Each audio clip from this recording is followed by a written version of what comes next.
안녕하십니까. 뉴욕일보 뉴스포커스입니다. 뉴욕 한인회관의 재산세를 렌트 수입에 비해 과다하게 내고 있는 것으로 나타났습니다.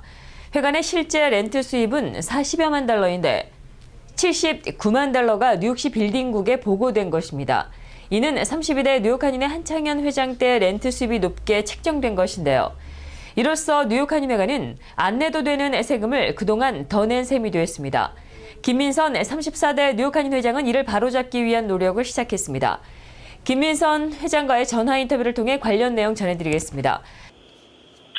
네, 저희 한인회관 저희들이 이제 텍스를 좀 리듀스 하려고 빌딩 고개를 갔더니 오늘 얼마 전에 저희들이 새로운 사실을 알게 됐어요.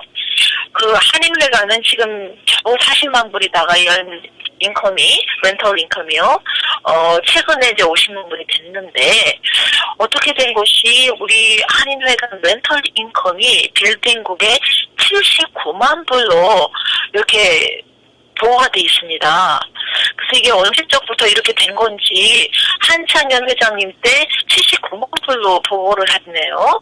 왜 이렇게 됐는지를 저는 모르겠습니다만은 그런 이유로 인해서 저희 부동산 텍스가 엄청 뛰게 된 것입니다. 보통 이제 한 원 분기에 한 8, 9만 불, 이렇게 정도 나와서 한 10여만 불 정도가 저희 1년 부동산 텍스였었어요. 그 전까지는. 근데 79만 불로 하고 또 지금까지 한 번도 텍스 어베이먼트 신청을 안 한 거로 매년 올라서 지금 현재 22, 3만 불로 오른 겁니다. 예. 몇 년 전부터. 네. 그래서 지금 이제 오늘도 저희, 그 부사장님과, 그 집행부, 그 GD 변호사님이 빌딩국에 지금 가셨는데, 이런 것을 저희들이 좀 자세히 좀 알아가지고 대처를 하려고 합니다. 저희들이 이런 자료를 가지고, 그러나 이 텍스 어베이먼트라는 거는 기간이 매해 3월 15일이 데드라인입니다. 근데 3월 15일 전에 텍스 어베이먼트를 신청을 해야 되는 건데 저희들이 뉴욕 한인회에 입성한 것이 3월 19일이라서 2016년도는 데드라인이 끝나서 신청할 수가 없습니다. 참 안타깝습니다. 이 한인회관을 좀 더 효율적으로 운영을 하면은 좀 많은 돈을 세입할 수가 있는데 그런 점에 있어서 좀 너무 무관심했다고 그러나 그냥 방치해 놓은 상태라서 이 한인회가 쓸데없이 이렇게 텍스도 많이 내게 돼 있고 또 이렇게 맨세이 씨가 텍스를 안 내는 바람에 5만 불이라는 정말 익스펙트한 예상치 못한 인사를 또 내게 되고 또 이렇게 참 뭐라고 말을 할 수가 없이 답답합니다. 이제는 앞으로 이제 내년에 지금부터 준비해서 텍스 어베이먼트도 신청을 하고 그리고 정확한 저희들의 회관 인컴을 보고를 해서 내년부터는 이제 이게 조금 정상화할 수 있도록 하려고 지금 노력을 하고 있습니다. 네. 한편 한창현 전 회장은 이와 관련해 자신은 알지 못하는 사실이라고 입장을 밝혔습니다. 한인회 세금 보고 시스템이 회장이 되면 전때 회장 후반기와 그대의 전반기에 대해 세금 보고가 이루어지기 때문에 후반기는 민승기 회장이 세금 보고를 했고 자신은 인수인계를 했을 뿐이라고 말했습니다. 따라서 세금 보고는 민 회장이 알아서 했다는 것입니다. 한 회장은 이어 한인회관의 렌트 수입을 높게 또는 낮게 책정해 보고할 이유가 전혀 없다고 말한 뒤 자신이 세금 보고를 할 시점에는 회관이 적자를 내고 있었다고 말했습니다. 샌프란시스코 교육위원회가 캘리포니아주의 역사 교과서에 제2차 세계대전 당시 일본군 위안부 관련 내용을 포함하기로 한 교육과정 개정안을 지지하는 결의안을 만장일치로 통과시켰습니다. 교육위원회는 26일 밤 정기 전체 회의에 이어 특별회의를 열어 이런 결의안을 토의한 뒤 통과시켰습니다. 결의안은 5월 중순에 심의를 거쳐 결정될 캘리포니아 교과서 커리큘럼 개정안을 지지하며 특히 위안부 관련 내용을 주 전체 학생들이 배울 수 있도록 10학년 교과서에 포함시키려는 주 교육국의 노력을 지지한다는 내용을 담고 있습니다. 공청회를 겸한 이날 회의에는 위안부 정의연대 등 시민단체 회원들이 결의안을 지지하는 발언을 했고 이에 맞서 일본계로 추정되는 일부 시민들이 위안부는 자발적으로 성매매를 한 것이라는 등의 취지로 반대 발언을 했습니다.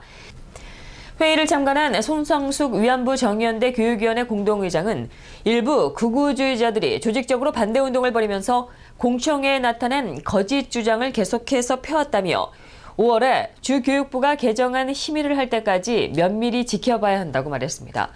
샌프란시스코 교육청은 주교육과정 개정과 별도로 시교육위원회가 심의하는 중고등학교 과정에 위안부 관련 내용을 포함시키는 작업도 진행 중에 있습니다. 한편 지난 3월 8일에는 세계 여성의 날을 맞아 뉴욕시청에서 일본군 위안부 피해자 입장에 대해 지지를 선언하는 자리가 마련됐습니다. 이날 기자회견에는 일본군 위안부 피해자인 이용수 할머니가 참석했습니다. 샌프란시스코 교육위원회 역사 교과서 위안부 내용 포함 지지 기사에 붙여 지난 3월 8일 이루어진 이용수 할머니와의 기자회견 영상 다시 보내드립니다. 좀 일본은 정신을 차리고 세계를 위해서는 세계가 전체 다 일본을 주시하고 있습니다. 일본이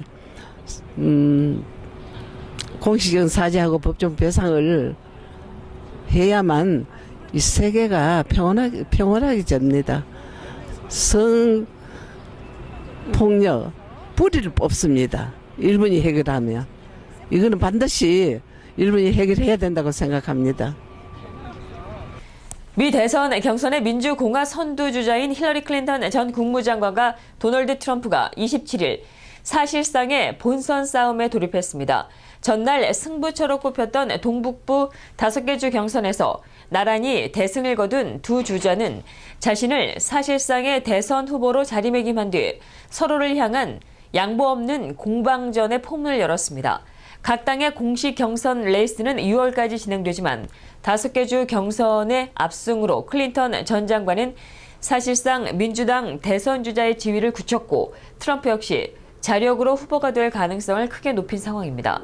워싱턴 포스트는 클린턴 전 장관이 샌더스 의원을 상대로 사실상의 승리를 선언하며 자신의 시선을 7월 민주당 전당대회와 트럼프와의 대선 본선 대결로 옮겼다며 그녀의 연설은 트럼프가 공화당 대선 주자가 될 경우에 본선에서 지지 후보를 찾을 온건한 무당파 유권자들을 붙잡는 데 맞춰졌다고 풀이했습니다.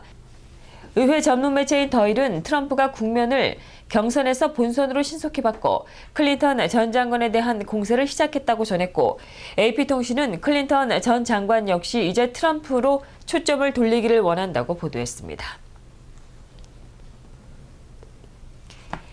미 공화당의 대선 선두주자인 도널드 트럼프가 유럽과 아시아의 동맹국들이 안보와 관련해 적정한 몫의 안보 비용을 부담하고 있지 않다고 비판했습니다. 트럼프는 27일 워싱턴 DC 메이플라워 호텔에서 가진 외교 정책 연설에서 이같이 말하고 우리가 지켜주는 나라들은 반드시 방위 비용을 지불해야 한다고 주장했습니다. 트럼프는 이어 동맹국들이 자기 역할을 다하면 세계가 더 안전해질 것이라며 만일 동맹국들이 자기 역할을 다하지 않으면 미국은 동맹국들이 스스로를 방어하게 만들 것이라고 주장했습니다.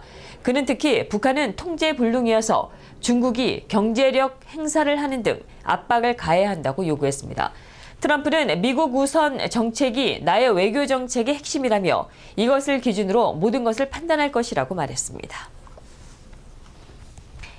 이상으로 뉴스포커스를 모두 마치겠습니다. 시청해주신 여러분 고맙습니다.